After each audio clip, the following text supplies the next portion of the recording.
नमस्कार, अभिवादन और दिवाली की बहुत बहुत शुभकामनाएं, बहुत बहुत बधाई। मैं दुर्गेंद्र चौहान हूँ।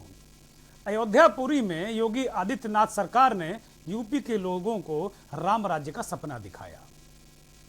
न केवल ये सपना दिखाया बल्कि यह भी बताया कि हम राम राज्य की अवधारणा के अनुरूप काम कर रहे हैं। मंथन में बात इसी पर आ रहा है राम राज्य।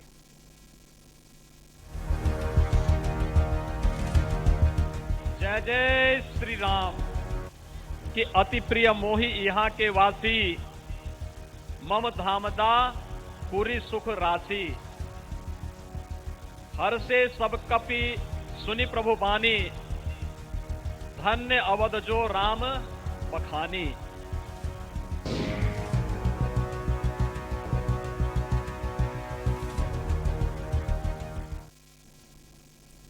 तो धन्य अवध सो राम बखाने, अवध धन्य हो गया। राम जी ने कहा कि भाई जो अवध के बारे में जो बाबा तुलसीदास ने लिखा है रामचरितमानस में, वो योगी जी ने बताया कि किस तरीके से कितना प्रेम करते थे अवध के लोगों को भगवान मर्यादा पुरुषोत्तम श्री राम। वो कहते थे कि अवध के लोग मुझे किस तरह प्रिय हैं। और ये अवध ही है, उत्तर प्रदेश अवध ही हुआ करता था पूरा, लगभग मिलाकर। याद होगा आपको 2014 से पहले का भाजपा का वह नारा, अच्छे दिन आएंगे। बड़े रिदम में भाजपा के नेता, शीर्ष नेतृत्व से लेकर नीचे तक के लोग ये नारा लगवाते थे। यह नारा देश के चुनाव के लिए था, यानी देश में अच्छे दिन आने की बात थी। लेकिन अब यूपी का चुनाव 2022 में है, तो राम राज्य की अवधारणा और राम राज्य के सहारे ही बीजेपी उत्तर प्रदेश की सत्ता में दोबारा आना चाहती है। अयोध्यापुरी में भव्य दीपोत्सव का मेगा इवेंट करके उत्तर प्रदेश की सरकार ने यह साफ कर दिया, भाजपा अयोध्या को ही केंद्र बनाकर। ये इवेंट जरूर उत्तर प्रदेश सरकार का था, लेकिन सरकार में बैठे लोग भारतीय जनता पार्टी के हैं और सरकार भारतीय जनता पार्टी की है।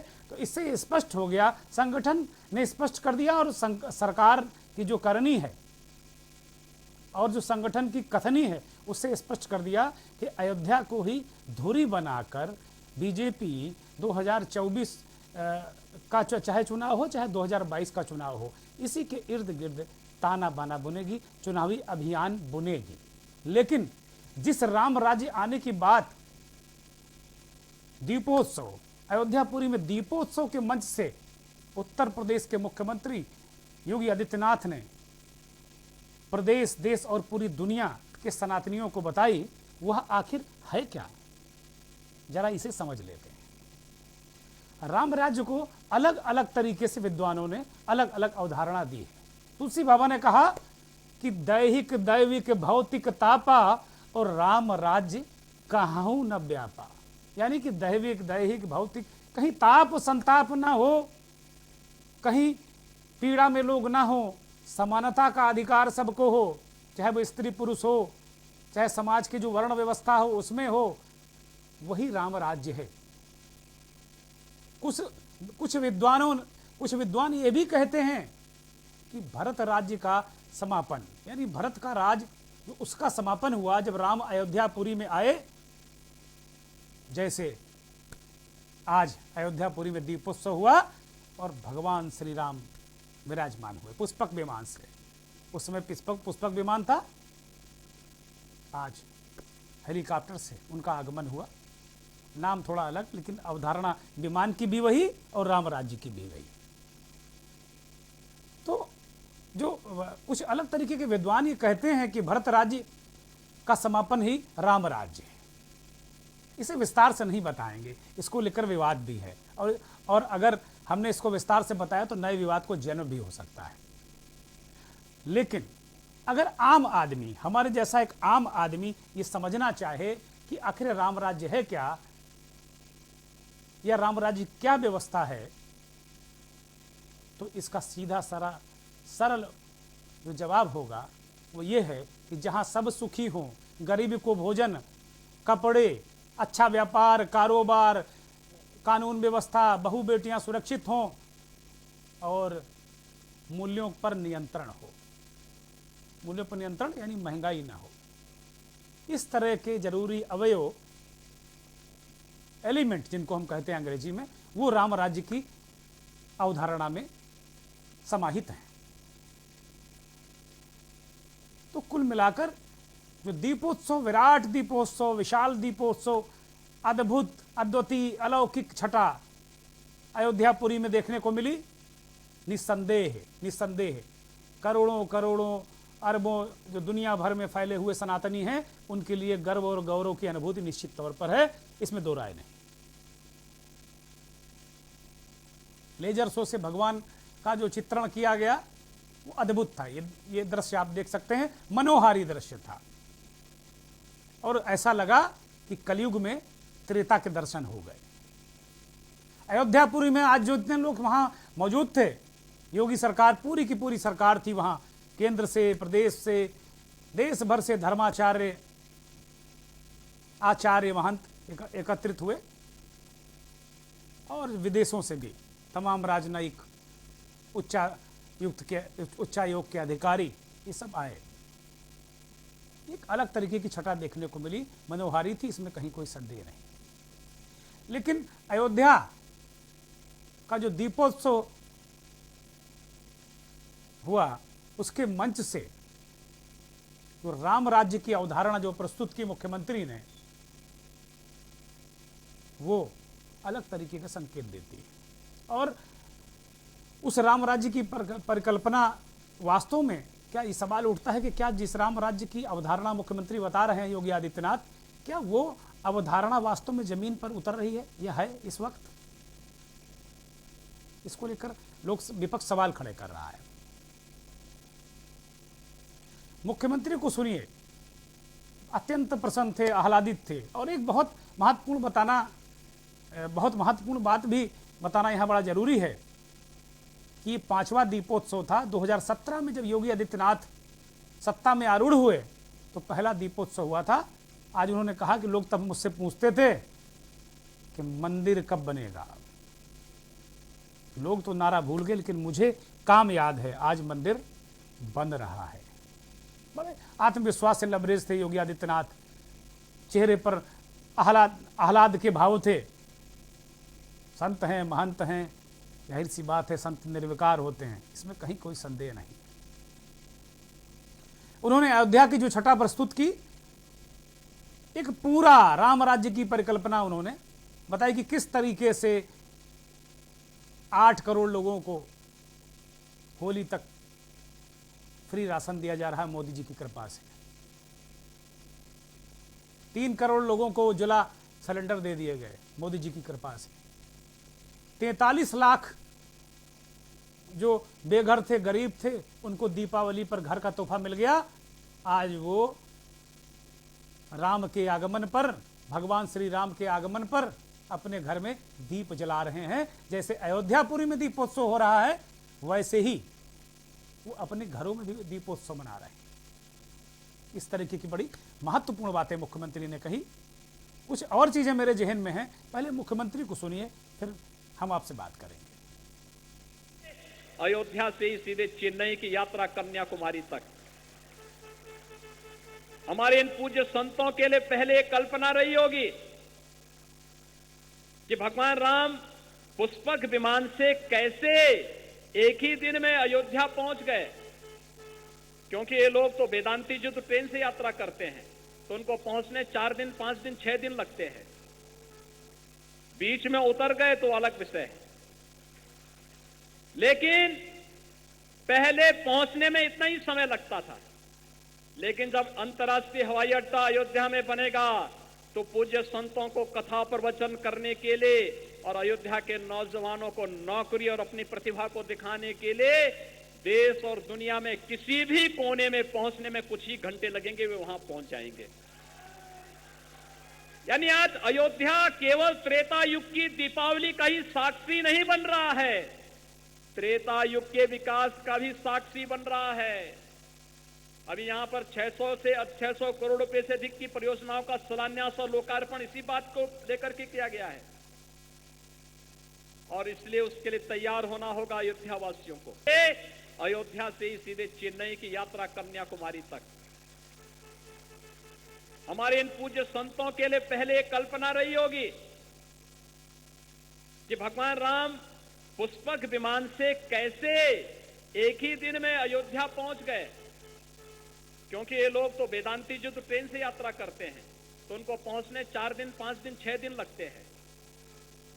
बीच में उतर गए तो अलग विषय है,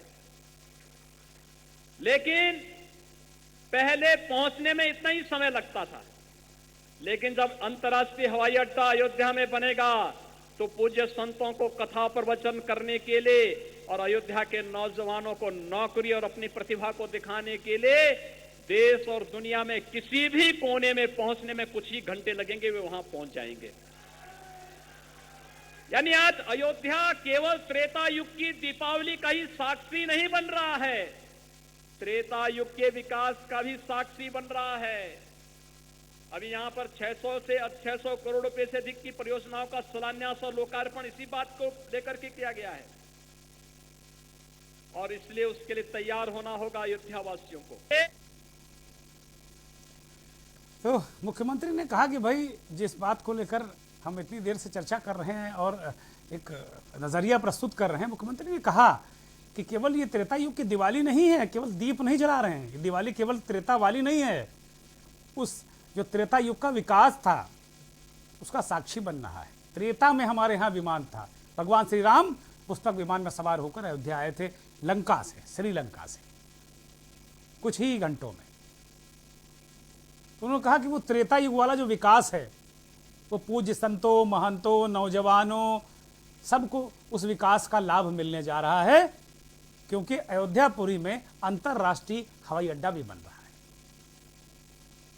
उन्होंने पूर्व सांसद और अयोध्या आंदोलन के अग्रणी संत रामविलास वेदांती जी का नाम लेकर कहा कि वेदांती जी तो अभी भी ट्रेन से चलते हैं, 4-5 दिन में चेन्नई या अन्य जगह कथा वाचने पहुंच जाते हैं, और रास्ते में कहीं उतर गए तो बात अलग है।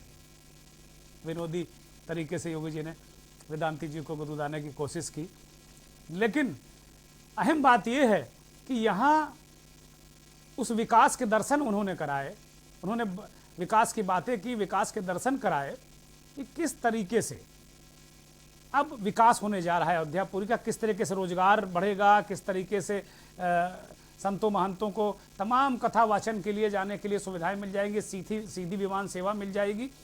विकास, तो विकास का जो सपना दिखाया, और यही नहीं, उन्होंने पूर्व सरकारों पर भी हमला किया, और वो याद दिलाना नहीं भूले। मुलायम सिंह की सरकार में जो अयोध्या में गोली कांड हुआ था, गोली चली थी, पुलिस ने गोलियां चलाई थी, उसको भी वो याद दिलाना भूले नहीं योगी आदित्यनाथ। लेकिन हमने उन्हें 2-3 सत्रों में आज सुना। अगर मुझसे पूछा जाए कि सारे सत्रों का लब्बो लबाब क्या है, तो हम यही कहेंगे कि राम नाम के वोट हैं। जिसे कहते हैं ना कि राम नाम की लूट है, लूट सको तो लूट, अंत काल पछताओगे, प्राण जाएं जब छूट। और केवल ये भाजपा नहीं, केवल भाजपा ऐसा नहीं कर रही, सारे दल भाजपा को तो बुरा इसलिए लग रहा है कि भाई पेटेंट उसने कराया, आंदोलन की शुरुआत उसने की, अब वोट सबको चाहिए राम के नाम पर। बात तो ठीक है, जो लोग राम के अस्तित्व पर सवाल उठाते थे, जो कहते थे, आज मुख्यमंत्री ने कहा कि बहुत सारे लोग ये कहते थे कि जहां राम जन्मभूमि है, जहां मंदिर बनने की बात हम कह रहे थे या हम उसके लिए आंदोलन कर रहे थे, भारतीय जनता पार्टी, पूज्य संत महंत, हिंदू संगठन, वहां तमाम ऐसे लोग थे जो ये कह रहे थे कि वहां शौचालय बना दिया जाए, वहां अस्पताल बना दिया जाए, वहां लाइब्रेरी बना दी जाए, मंदिर मत बनाइए, विवाद होगा। आज वही लोग घूम घूम कर अयोध्या आ रहे हैं, क्योंकि इसके पीछे राजनीति है, वोट है, वोट।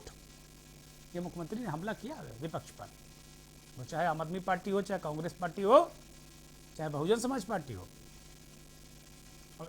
और चाहे अखिलेश यादव हो। यार योगी का एक और अंदाज आपको दिखाते हैं और सुनाते हैं। उत्तर प्रदेश के 15 करोड़ लोगों को फ्री में राशन की व्यवस्था, उनके साथ दाल, उसके साथ तेल और उसके साथ राम रस यानी नमक भी 1 किलो दाल, 1 किलो तेल, 1 किलो खाद्य तेल और 1 किलो नमक भी हर एक घर तक पहुंचाएंगे। अंत्योदय कार्ड धारक को 1 किलो चीनी भी हर परिवार को उपलब्ध करवाएंगे। यह एक संकल्प को भगवान राम की इस पावन धरती पर राम राज्य की अवधारणा को चरितार्थ करने के लिए राज्य सरकार इसको दिसंबर से तत्काल लागू कर रही है। तो योगी आदित्यनाथ ने बताया, हम अपने आप को थोड़ा करेक्ट कर लेते हैं, हम कुछ आंकड़ा कम बता रहे थे कि जिन लोगों को ये राशन, राम रस, आटा, दाल, चावल, राम रस, तेल, ऐसे लोगों की संख्या 15 करोड़ है। यूपी की आबादी 24 करोड़ है, 15 करोड़ लोगों को सरकार ये दे रही है। अपने आप को हम दुरुस्त कर रहे हैं, तो ये तो और बड़ी उपलब्धि है। और वो कह रहे हैं कि दिसंबर तक ये सब हम देते रहेंगे। फिर वो उन्होंने बात की वही राम राज्य की अवधारणा की। तो बड़ा सवाल है कि क्या वास्तव में राम राज्य आ रहा है? क्या समाज के अंतिम सीढ़ी पर खड़ा आदमी, क्या राम राज्य का एहसास उसको हो रहा है? क्या वो स्वतंत्र है किसी की निंदा आलोचना करने के लिए इस प्रदेश में, इस देश में? क्या वह अपनी मनमर्जी से जीवन जी सकता है? क्या उसे भरपेट भोजन मिल रहा है, रोजगार की व्यवस्था है उसके लिए? क्या उसके घर की बहन बेटियां निर्द्वंद होकर जा सकती हैं? और क्या जो बाजार है, जो खाने पीने की चीजें हैं, क्या उसके नियंत्रण में है? क्या उसे मिल पा रही हैं एक मेहनतकश, एक मजदूर व्यक्ति को? ये बहुत बड़े सवाल हैं और यही राम राज्य की अवधारणा है, जहां आम आदमी सुखी हो वही राम राज्य है। सीधी सपाट बात अगर कही जाए तो यही है। लेकिन क्या ऐसा है? इस तरह के सवाल हैं, क्योंकि राम राज्य में तो जो कपड़ा धोने वाला धोबी था उसको भी अपने राजा पर टिप्पणी करने का अधिकार था। क्या आज राजा पर टिप्पणी कर सकता है कोई?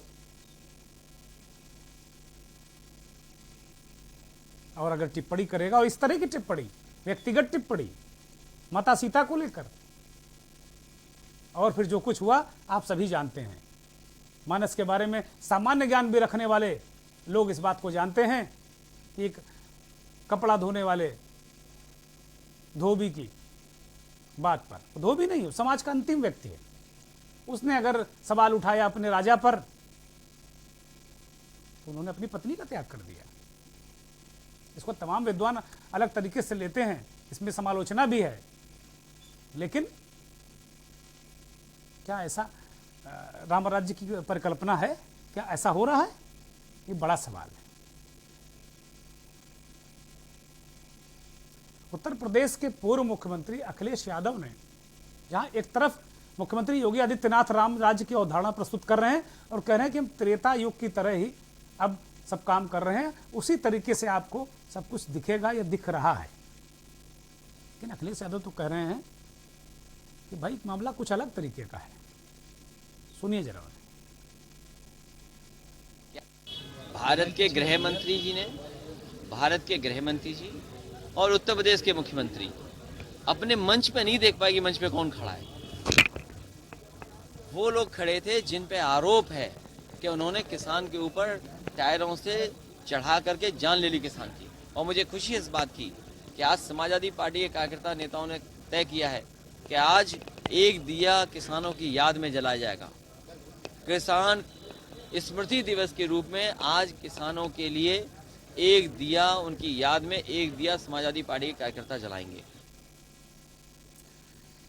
तो एक तो दीपोत्सव अयोध्या में और दूसरा दीपोत्सव किसानों के घर में। अखिलेश यादव ने कहा 3 तारीख को जो स्मृति दिवस है लखीमपुर खीरी में, केंद्रीय गृह राज्य मंत्री के बेटे पर आरोप है कि उन्होंने कुचल कर किसानों को मार डाला। तो स्मृति दिवस के रूप में एक दिया अयोध्या में, एक दिया किसानों के घर में। अखिलेश यादव तो जो बातें कर रहे हैं कि भाई राजा के बगल में ही आरोपी व्यक्ति खड़ा है, शासन चलाने वाला तो राजा ही होता है, और राजा के बगल में अगर कोई आरोपी किसानों को कुचलने वाला या उसका पिता खड़ा है तो फिर कैसे राम राज्य आ सकता है? या भाई आ गया होगा तो उसकी कल्पना परिकल्पना अलग तरीके की होगी, अलग स्थितियां परिस्थितियां हैं। लेकिन बड़ा सवाल है, अगर वास्तव में राम राज्य आ रहा है और आम लोगों को ये महसूस कर रहा है, आम आदमी अगर इस बात को महसूस कर रहा है कि राम राज्य आ गया है, तो फिर योगी आदित्यनाथ और उत्तर प्रदेश की सरकार और भारतीय जनता पार्टी बधाई की पात्र है। मेरी तरफ से सबसे पहले बधाई।